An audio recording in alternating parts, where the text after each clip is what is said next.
Bonjour, c'est Dimanche en politique. Bienvenue, le thème de l'émission ce dimanche, En marche de point.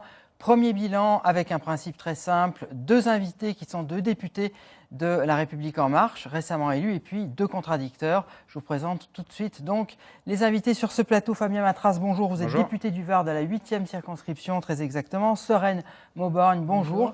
Vous êtes également député du Var de la 4e circonscription. Anne Satonnet, bonjour, vous êtes vice-présidente du département des Alpes-Maritimes et vous êtes UDI. Bonjour. Et puis Mathieu Dupas, bonjour, vous êtes co-responsable de la France Insoumise pour Nice Centre. Alors, on va faire une première partie assez rapide. Je vais discuter un petit peu avec vous deux, Fabien Matras et Sereine Mauborgne. Ça fait en gros 4 mois que vous siégez à l'Assemblée nationale. Est-ce que ce que vous vivez depuis 4 mois correspond en gros à ce que vous aviez imaginé, Fabien Matras? Oui, de toute façon, les 4 mois qui se sont écoulés ont été intenses, ça c'est clair. Maintenant, je crois que chacun d'entre nous, quand on se lance dans une campagne législative, on s'attend à ce que le travail derrière soit assez fourni. On ne nous avait pas menti. C'est vrai qu'on a eu beaucoup de textes législatifs adoptés depuis. Mais en même temps, c'était une exigence. Les Français ont envie que ça change, ils ont envie que ça aille vite. Et donc à nous de nous plier à l'agenda qui est celui-là. Alors, même question, Sereine Mauborgne. Fabien Matras, vous étiez maire avant.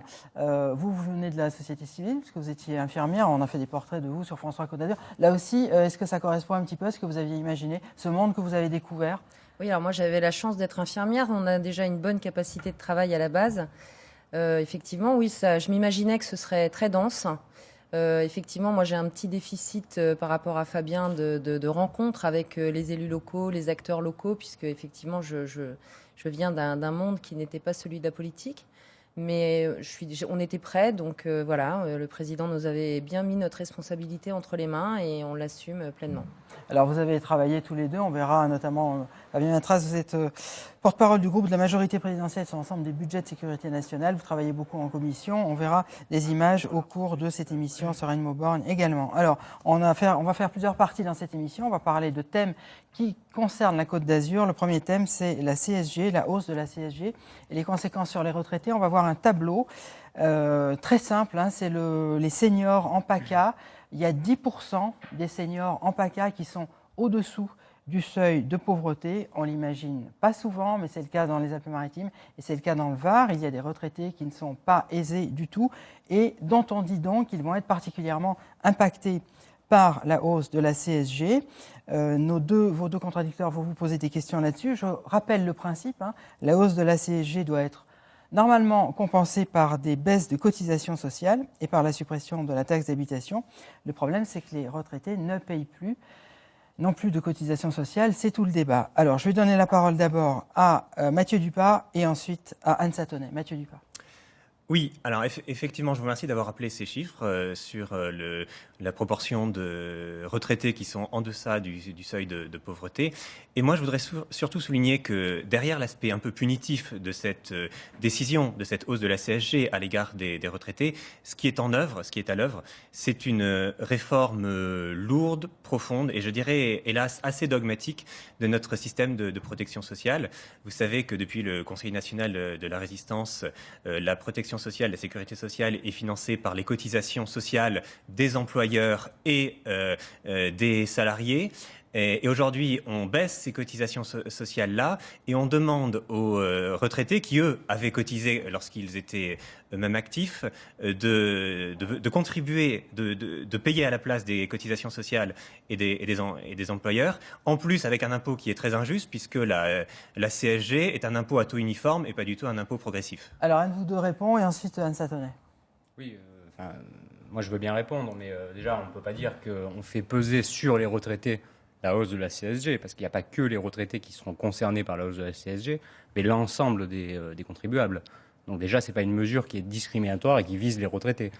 Maintenant, ce qu'il faut prendre, c'est la globalité. En fait, on a une hausse de la CSG, ce qui est vrai, mais on a parallèlement à ça aussi une baisse de la taxe d'habitation, une baisse des charges salariales, une hausse du minimum vieillesse, une hausse de l'allocation handicapée, un remboursement des lunettes et des prothèses auditives à 100%. Donc si on prend la globalité du budget qui est voté, on ne peut pas dire que c'est un budget qui est fait pour les riches. Une hausse de 1,7 de la CSG sur un salaire de 1 000 euros, ça fait 17 euros.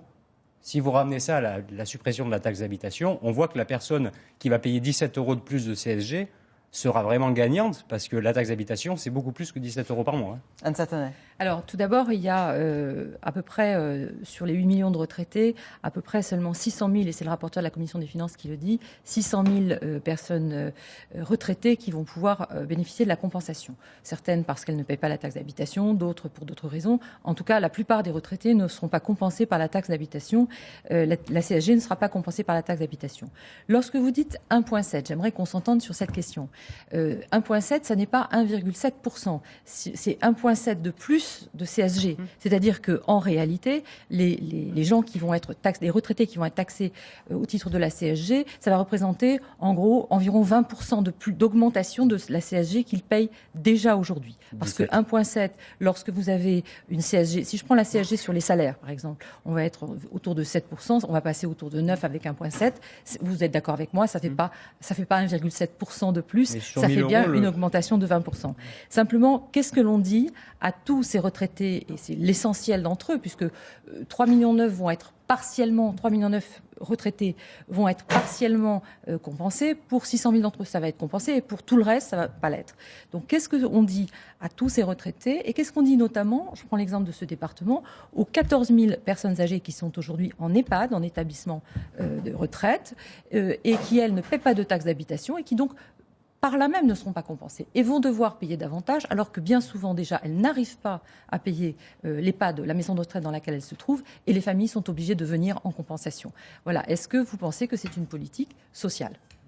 Sérène Mauborgne et ensuite Fabien Matras. Alors, sur les EHPAD, effectivement, vous faites bien de soulever la question parce que ça a été longuement discuté cette semaine à l'Assemblée et finalement, M. Darmanin est tombé d'accord sur le fait qu'effectivement, c'était une mesure qui était assez confiscatoire du fait que, effectivement, déjà, les pensions de retraite des personnes âgées suffisent parfois à peine à payer cette question du montant mensuel des établissements d'accueil pour personnes âgées dépendantes. Donc, effectivement, c'est une question qui a été revue à la faveur des amendements et portée par...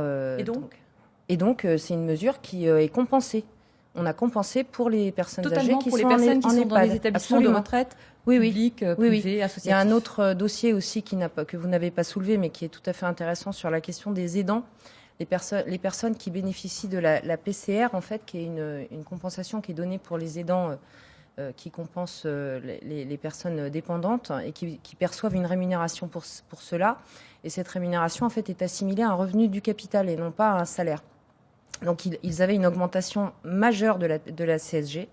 Et à la faveur des discussions avec les groupes de chaque couleur qui composent notre Assemblée nationale, l'engagement a été pris de rediscuter aussi pour ces gens. Je complète une question qui a été posée un petit peu par les deux contradicteurs. Fabien Matras, effectivement, ce que vous avez parlé tout à l'heure de la suppression de la taxe d'habitation, hein, mais c'est progressif la taxe d'habitation.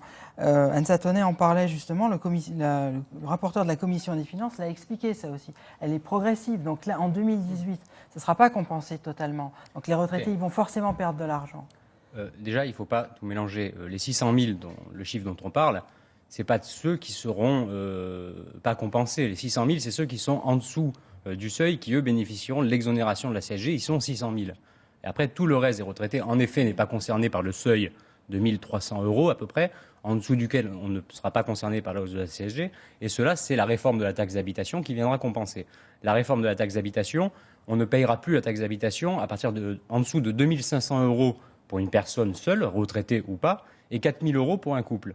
Je pense que l'immense majorité des retraités de notre pays, et moi dans ma circonscription qui est essentiellement rurale, la grande majorité des retraités aujourd'hui n'ont pas des pensions pour des personnes seules qui sont supérieures à 2 500 € par mois ou à 4 000 € pour un couple. Donc l'essentiel des retraités de notre pays, 80%, seront compensés par la taxe d'habitation par rapport à la CSG. C'est vrai que c'est progressif, mais ne serait-ce que la première tranche de la taxe d'habitation. Vous savez, dans le département du Var ou les Alpes-Maritimes, on a le même taux de taxe d'habitation qu'à Paris. Donc vous enlevez même un tiers de votre taxe d'habitation, ça compensera déjà la hausse de la CSG dans la plupart des cas. Donc les 2 dernières années, ce sera du bonus, du pouvoir d'achat gagné.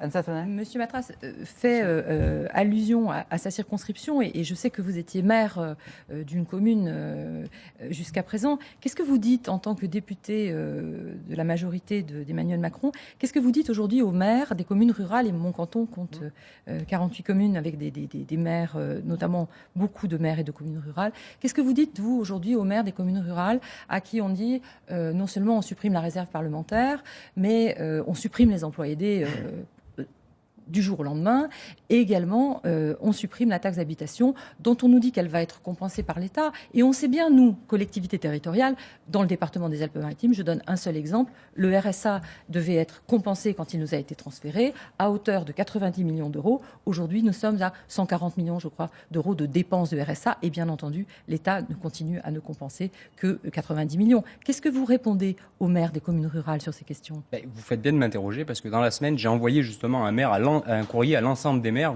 pour leur expliquer la taxe d'habitation, parce que je me rends compte que beaucoup d'hommes politiques sur les plateaux télé mentent aujourd'hui sur ce qu'est la vérité de cette réforme de la taxe d'habitation. Alors déjà, ce sera compensé pleinement, parce qu'on n'a pas fait le choix de l'exonération pour les collectivités, c'est technique, mais ce sera un dégrèvement. Et le dégrèvement, lui, par l'État, il est remboursé à 100%, et l'État ne peut pas rembourser moins que ce que les collectivités auraient dû percevoir dans le cas d'un dégrèvement. Donc déjà, sur ça, premier point, il n'y aura pas de remboursement inférieur à ce qu'auraient dû percevoir les collectivités. Deuxième point, on dit c'est une atteinte à la libre administration des collectivités territoriales. Ce qui est faux, parce que ça sous-entendrait que le maire, derrière, ne peut plus toucher à son taux. Mais dans les faits, il pourra toujours augmenter le taux de la taxe d'habitation, le maire. Sauf que le remboursement... Si. Monsieur Mathieu Dupin, Laissez-moi finir, parce que c'est important. Il pourra toujours augmenter son taux, et si le taux augmente, ce ne sont pas les 20% qui continuent à payer qui seront concernés, mais l'ensemble des concitoyens. Seulement certains recommenceront à payer peut-être 10, 15 euros de taxe d'habitation parce que le maire a augmenté sa taxe, c'est pas une critique, mais le maire est toujours libre d'augmenter son taux de taxe d'habitation et ça ne concernera pas uniquement les 20%. Avant de donner la parole à Mathieu Dupin, une question à tous les deux. Là, depuis le début de l'émission, c'est assez technique tout ça. Alors je comprends que vous avez des débats techniques à l'Assemblée, je comprends. Non, c'est les sujets qui sont techniques. Je sais. Mais est-ce que vous pouvez comprendre que ce soit difficilement perçu par les gens qui ne sont pas tout le temps dans ces débats techniques? Séverine Mauborgne. C'est aussi notre travail de député d'être des députés de terrain. C'est pour ça qu'il faut aller au contact des gens, qu'il faut aller à leur rencontre et leur expliquer individuellement quand on les croise sur les marchés, quand on va faire ses courses chez le boucher du quartier. Est-ce que ce travail est suffisamment fait aujourd'hui? Alors, en tout cas, pour ma part, je l'assume complètement. En plus, c'est quand même c'est pas une mesure nouvelle, c'est une mesure qui était inscrite dans le programme d'Emmanuel Macron, qui n'a pas changé d'un iota depuis 7 mois. Donc je pense que les gens, ils en entendent parler depuis longtemps. Ils avaient des inquiétudes avant, qui finalement ont été rassurées puisqu'on a été élus. Donc on ne peut que constater que finalement, les gens ont assumé ce changement de regard sur l'imposition. Et moi, je reprends juste une petite seconde, mais je rappelle quand même que jusqu'à 1 240 €, on n'est pas assujetti à la hausse de la CSG. Madame Mauborgne. On n'est pas riche, mais on représente, retraité seul avec 1 240 madame, je suis désolée de vous le dire, on représente les 40%. Je sais. Non, mais Madame Mauborgne, je comprends ce que vous dites. Voilà. C'est tout le débat, c'est les histoires aussi de tranches dans les impositions. C'est à 1 241 €, on n'est pas riche non plus, sauf qu'on n'est plus dans le... Voilà, c'est ça aussi le problème. Tout à fait, et c'est pas parce qu'on habite au soleil que la misère est moins pénible, comme le dit la chanson. Mathieu, je suis bien placée pour le savoir. Madame a parlé du changement de regard sur la fiscalité.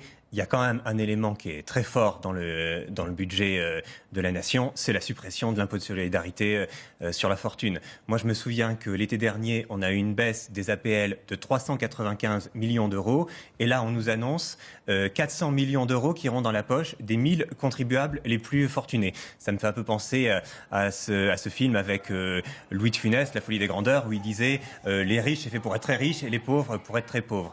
Est-ce que vous savez qu'avec le coût que va représenter pour les finances publiques la suppression de l'ISF, on aurait pu créer 60 000 postes d'infirmières. Madame est infirmière. On aurait pu créer 75 000 logements sociaux. Hier, j'entendais le secrétaire d'État chargé du logement se plaindre qu'il n'y avait pas assez de logements sociaux en France. Ben là, il y avait de quoi en financer. On aurait pu aussi créer 150 000 places en crèche. Demander à n'importe quel jeune parent, à n'importe quel jeune couple, si on peut se passer de places en crèche aujourd'hui. Donc c'est vraiment un budget qui est fait pour les riches. Alors je vous coupe une minute avant que vous répondiez, parce que c'est effectivement le deuxième thème que je voudrais qu'on aborde, parce que la région Côte d'Azur, Alpes-Maritimes et Var, il y avait en tout cas beaucoup de contributeurs de l'ISF. On va voir une carte, c'est une carte des contributeurs de l'ISF au niveau de la France, et vous allez voir que cette carte, voilà, ce qui est en vert foncé, c'est là où il y a le plus de contributeurs de ce qui était l'impôt sur la fortune. Donc vous voyez qu'en bas, dans le sud-est, Alpes-Maritimes et Var, c'est en vert foncé. Donc il y a plusieurs départements comme ça en France et également autour de Paris. Deuxième tableau que je voudrais qu'on voit, c'est une sorte de top 5 des villes où il y a le plus de contributeurs de l'ISF, en dehors de Paris, Saint-Raphaël, Biarritz, Sainte-Sylvieux, Cannes, Marc-en-Barœul. En gros, dans ces villes, donc il y a Saint-Raphaël et Cannes dans nos régions, il y a 2 à 3% des contribuables qui payent l'ISF. C'est là où il y en a le plus en France. Donc, la réponse à Mathieu Dupas, Sereine Mauborgne et Fabien Matras. Je pense que la réponse qu'on peut vous faire, c'est que effectivement la réforme de l'ISF au profit de l'IFI, qui est donc un impôt qui va s'appliquer essentiellement sur le patrimoine des personnes plutôt que de s'appliquer sur l'impôt sur la fortune immobilière. Absolument. Merci de le rappeler pour nos téléspectateurs. Sur les revenus financiers, c'est ça qui est problématique. Oui, mais pourquoi ? Parce que les revenus financiers financent l'économie réelle. Non, je veux dire, aujourd'hui, l'objectif numéro 1 de notre programme, le président a été très clair et les Français l'attendent. Je rappelle qu'on a été élus pour ça. C'est de libérer de l'emploi, de libérer du capital pour l'emploi. Donc, à partir du moment, c'est un contrat de confiance qu'on passe. Après, je pense que l'évaluation des politiques publiques, et je pense que nous, les députés de La République En Marche, notamment, mais pas seulement, on est absolument conscients de tout cela et on a promis qu'à 2 ans, on ferait une évaluation pour voir l'efficacité des mesures. Et moi, je pense que le plus important, c'est la confiance, redonner de la confiance d'abord dans la stabilité fiscale pour nos concitoyens, ensuite évaluer les politiques fiscales. Et si effectivement cela ne porte pas ses fruits, il sera toujours temps de faire les choses autrement. Il y a une situation quand même économiquement, Allez-y. Il y a une situation quand même économiquement d'urgence. Moi, je veux bien qu'on prenne 2 ans pour, etc. En même temps, Emmanuel Macron ne vient pas d'arriver. Il était dans le gouvernement précédent, il était conseiller, ensuite il était ministre. Donc c'est quand même quelqu'un qui était particulièrement au fait de l'économie et des problématiques de l'économie. Il a aujourd'hui, si on prend à nouveau le département des Alpes-Maritimes, l'ISF était d'ailleurs particulièrement sur tout ce qui était immobilier, puisqu'on le sait bien dans ce département, le prix de l'immobilier est extraordinairement élevé et souvent on n'a rien à voir avec la réalité de la fortune des gens. Vous pouvez avoir hérité de la maison de vos parents, ne pas être très fortuné, mais avoir un bien qui va vous amener au-delà. Bien sûr, je sais, il y a les 30%, etc., d'abattement sur la résidence principale, mais ça ne change pas. Donc l'ISF sur l'immobilier dans les Alpes-Maritimes, c'est la même chose. Je n'aime pas la façon dont on dit que l'on va taxer de manière forfaitaire de 30% les revenus financiers, parce que cela serait réintroduit dans l'économie réelle. L'économie réelle, le bâtiment et l'immobilier, c'est une économie réelle et qui n'est pas délocalisable. Parce que si demain, les gens se décident à vendre leur patrimoine immobilier, ce qui est un risque, et l'immobilier était en train de repartir, et je pense que c'est une erreur majeure que d'avoir pris cette décision. Si demain, les gens qui ont un bien le vendent et qu'ils veulent placer cet argent dans des placements financiers, on va dire ça pour faire court, eh bien peut-être qu'ils vont mettre 5% dans des placements financiers français et tout le reste à l'étranger. Et là, on aura tout perdu. Et je pense qu'il faut arrêter d'opposer l'économie réelle et le bâtiment et l'immobilier. De la même manière avec les APL, on va mettre en difficulté les bailleurs sociaux, notamment dans l'entretien et dans la construction de logements neufs, et donc le bâtiment. Et je crois que c'est ça l'économie réelle. La aussi réponse dans notre de Fabien pays. Matras. Oui, moi, pour commencer, c'est sûr, on fait des économies, puis on nous dit avec cet argent, on aurait pu recruter tant d'infirmières, ouvrir tant de crèches. Sauf que cet argent-là que vous voulez qu'on dépense, monsieur, c'est de l'argent qu'on n'a pas. Et c'est toujours. Vous l'avez, puisque vous le donnez en cadeaux fiscaux aux plus riches. Puisque l'objectif du gouvernement, c'est aussi de rester en dessous du seuil des 3%. Parce que cet argent, on peut le dépenser, comme vous dites, mais en allant l'emprunter sur les marchés financiers. Non. Et c'est toujours surprenant d'entendre la France insoumise nous dire allez chercher. Avec l'impôt sur la fortune. Je vous ai pas interrompu, laissez-moi Je parler. vous en prie. Mais c'est toujours surprenant d'entendre la France insoumise nous dire allez prendre de l'argent sur les marchés financiers pour payer nos infirmières. Voilà. C'était la boutade, mais maintenant sur l'esprit de la réforme de l'ISF, ce qu'on veut avec la majorité présidentielle et le président de la République aujourd'hui, c'est sortir d'un schéma. Ce qu'on veut, c'est arriver à encourager la prise de risque plus que la rente. Et cette réforme de l'ISF, c'est ça. Les gens qui ont une rente, un ISF, une fortune immobilière, continueront à être taxés comme c'est le cas aujourd'hui, pas plus, pas moins.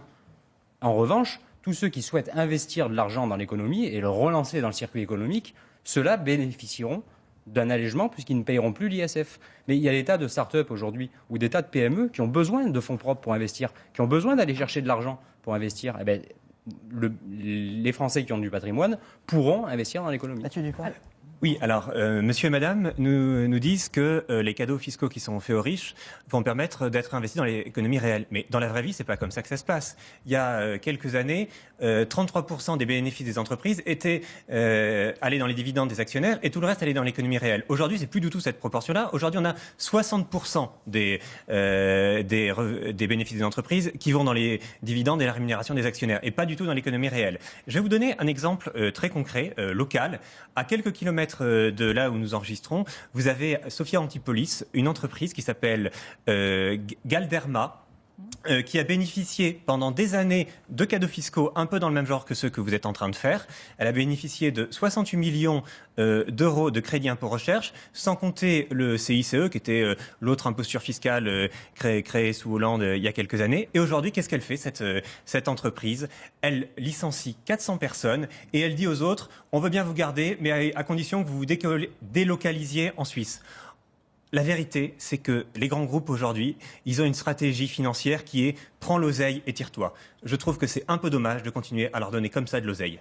Sorène Mauborgne. Je trouve que vous avez une vision qui est un petit peu passéiste. Moi, je ne connais pas le dossier de cette entreprise, puisque dans le Var, effectivement, on n'a pas toujours les mêmes informations et les mêmes sources. Néanmoins, je ne pense pas que l'objectif premier d'un chef d'entreprise, ce soit de se passer de 400 personnes qu'il a formées, qu'il a entraînées, qu'il a payé pendant des années à fabriquer des projets et que peut-être aussi que ce chef d'entreprise est tenu par des mauvais choix stratégiques, des marchés qui se sont pas réalisés, enfin, je dirais une matière réelle qui aujourd'hui le pousse à prendre des décisions qui sont peut-être contre nature à vos yeux, mais qui sont peut-être complètement cohérentes d'un point de vue économique. Il a touché 23 millions l'an dernier. Notamment quand on finance, c'est vrai, le risque dans tout ce qui est numérique, dans les industries nouvelles, etc. Il y a une prise de risque, effectivement. Combien on réussit ?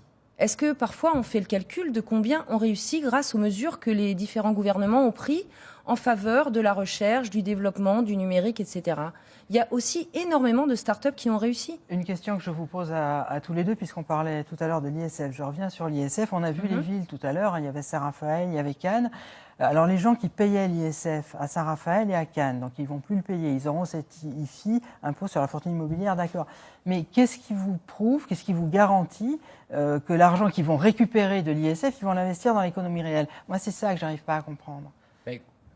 L'argent qu'ils vont récupérer, vous voulez qu'ils l'investissent? Oui, ils vont forcément le placer. Un argent qui est placé, il pas est ensuite forcément. Je sais une pas, ils banque peuvent le changer de réinvestit. voiture. Non, mais c'est un pari, c'est ça que je veux dire. Après, il y a la taxation aussi des signes extérieurs de richesse qui est en train d'être mis en place au niveau du Parlement. Donc c'est une globalité. Maintenant, pour donner un petit peu l'esprit, et puis peut-être pour sortir du débat et donner un chiffre qui va parler à nos téléspectateurs, on nous parle de cadeaux fiscaux. Déjà, j'aime pas le terme.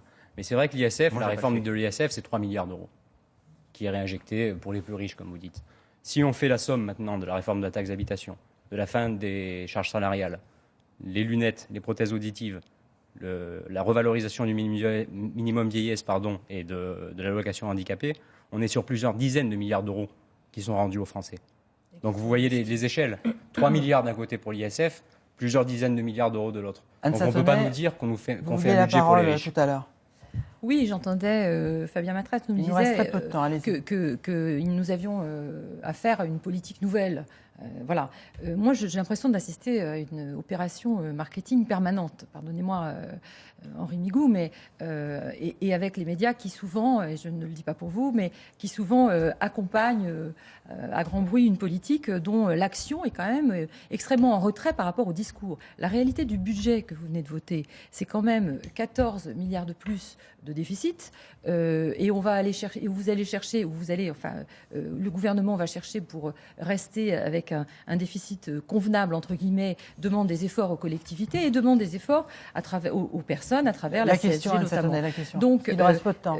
Comment vous vous sentez avec l'État qui donne un peu des leçons à tout le monde comme ça en disant il faut faire un effort, mais l'État qui par exemple ne va supprimer que 380 à peu près emplois d'État sur toute la nation et qui a un budget, une masse salariale qui va augmenter de 2%. La réponse?